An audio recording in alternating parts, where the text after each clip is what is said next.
Hello everyone, this is professor MH और आज के इस वीडियो में we will discuss T Y BAF indirect taxes question number 3B semester 5 November 2019 में question पूछा गया था 7 मार्क के लिए। Calculation of aggregate turnover. Actual में ये क्वेश्चन था रजिस्ट्रेशन का। रजिस्ट्रेशन में हमें एग्रीगेट टर्नओवर तो कैलकुलेट करना है। क्वेश्चन देख लेते हैं, फिर समझते हैं कि कैसे इसे सॉल्व करना है और कैसे इसका रिवीजन करेंगे। तो यहाँ पे दिया है कि अनिकेत है रेजिडेंट ऑफ मणिपुर। ये स्टेट याद रखना जब भी आपको रजिस्ट्रेशन का क्वेश्चन आएगा। तो a special category state provide you the following information supplies by him determine his eligibility for registration under goods and service tax law। तो कहाँ का बंदा है ये? मणिपुर का है। आपको बताना है कि वो रजिस्ट्रेशन ले सकता है कि नहीं ले सकता, एलिजिबिलिटी है या नहीं है।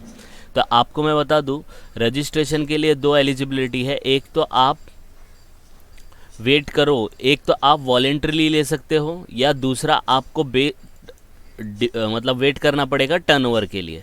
तो वॉलेंट्रीली है तो उसके अंदर हम लोग को ये नहीं देखना पड़ता कि उसने सप्लाई किया कि नहीं किया, आप डायरेक्टली रजिस्ट्रेशन ले सकते हो। लेकिन जब आप टर्नओवर की बात होती है तो आपको उसमें डिसीजन लेना पड़ता है कि कौन सी स्टेट में है, कितना टर्नओवर के लिए वो एप्लीकेबल है, और फिर उसका सप्लाई हम लोग एग्रीगेट टर्नओवर डिसाइड करते हैं। तो क्वेश्चन देख लेते हैं पहले, फिर उसका रिवीजन भी कर लेंगे और क्वेश्चन को कैसे सॉल्व करना है वो भी देख लेते हैं। तो क्वेश्चन इस तरीके से दिया है कि उसने ये सब सप्लाईज किया है। 6 inter state supply of goods भी किया है, एग्जाम सप्लाई भी किया है, इनवर्ट सप्लाई भी है, सर्विस भी किया है, गुड्स भी किया, सर्विस भी किया। मतलब ये बंदा मणिपुर में बैठ के गुड्स भी बेचता है और सर्विस भी बेचता है।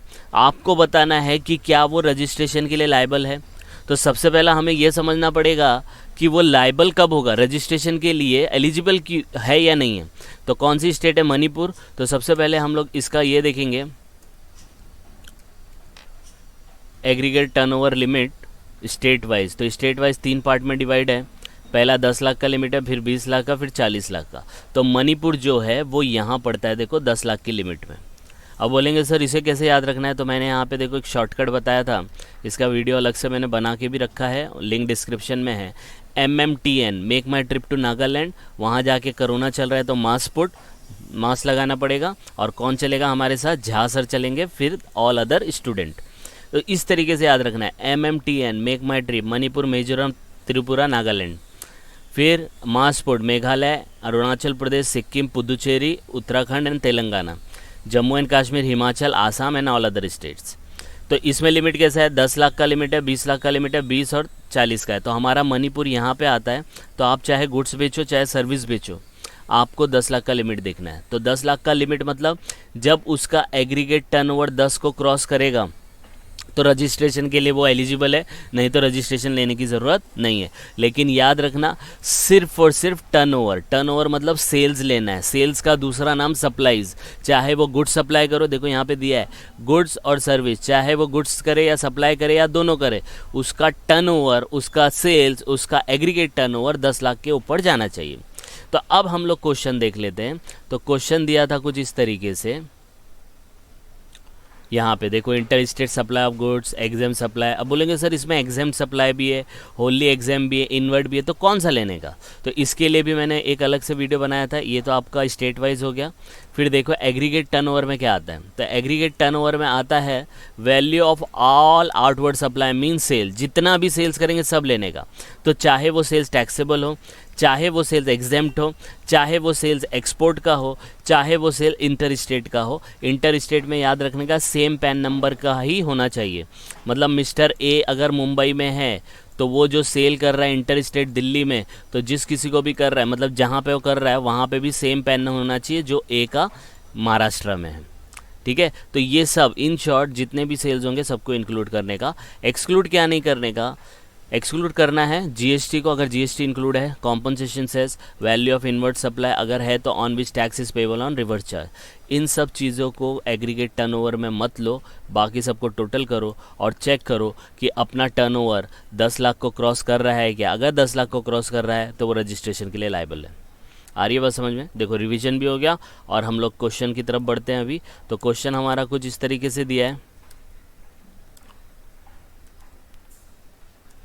ये क्वेश्चन है आपका। अब इसमें चेक करेंगे हम लोग कि कौन सी सप्लाईज है, कौन सी सप्लाई नहीं है। तो देखो ये इंटर स्टेट गुड्स सप्लाई कर रहा है तो ये भी आएगा। सप्लाई ऑफ एग्जेम्प्ट हो, टैक्सेबल हो, एक्सपोर्ट हो, कुछ भी हो, सब आ जाएगा तो ये भी आ जाएगा। देखो ये है इनवर्ड सप्लाई। इनवर्ड मतलब इनवर्ड अंदर आ रहा है, मतलब परचेज हो रहा है। तो इनवर्ड मतलब इनपुट, इनपुट मतलब परचेज। परचेज है तो परचेज आता नहीं है टर्नओवर के अंदर, क्योंकि सेल्स ही लेंगे ना, परचेज का क्या काम है उसमें। फिर देखो इंट्रा स्टेट सप्लाई सर्विस किया है वो भी आ जाएगा। इंट्रा स्टेट गुड सप्लाई किया वो भी एग्जाम्प्ट है, वो भी आ जाएगा। इंट्रा स्टेट सर्विस एग्जाम्प्ट है वो भी आ जाएगा। इन शॉर्ट 6 में से 5 पॉइंट आएंगे और ये थर्ड वाला पॉइंट नहीं आएगा। अब देखो इसको सॉल्व कैसे करना है। तो आपको क्या करना है, सबसे पहले पार्टी का नाम लिख लेना है अनिकेत। फिर आपको लिखना है कौन सी स्टेट है, मणिपुर, और वहाँ पे लिमिट लिखना है कि 10 लाख है for goods and service both. ये लिख लेने के बाद आपको यहाँ पे लिखना है calculation of aggregate turnover, particular amount. मैंने 2 कॉलम नहीं 1 कॉलम, आप 2 कॉलम बना सकते हैं, टोटल आप आउटर में डाल सकते हैं। तो पर्टिकुलर अमाउंट हो गया और कितने पॉइंट है 6। आप बोलेंगे सर 5 लिख सकते क्या, नहीं 6 के 6 लिखने का। तो 6 के 6 पॉइंट देखो मैंने यहाँ पे लिख लिया है, राइट। ये वाले का अमाउंट नहीं आएगा तो इसको हम लोग क्या करेंगे, नील कर देंगे या ज़ीरो कर देंगे। ये देखो ज़ीरो कर दिए। आ रही है बात समझ में। बाकी सब क्या है, सप्लाई है तो सबको टोटल कर लेंगे। तो पहला 25,000 है तो देखो 25,000 लिख दिया। दूसरा 6 लाख है तो देखो 6 लाख लिख दिया। तीसरा 0 तो 0। चौथा कितना है 3 लाख तो 3 लाख लिख लिया। फिर 1.5 लाख और लास्ट में 78,000। अब इनको टोटल करने का। अब देखो इसमें एक और चीज़ बता देता हूँ जो बहुत कन्फ्यूजन क्रिएट करता है।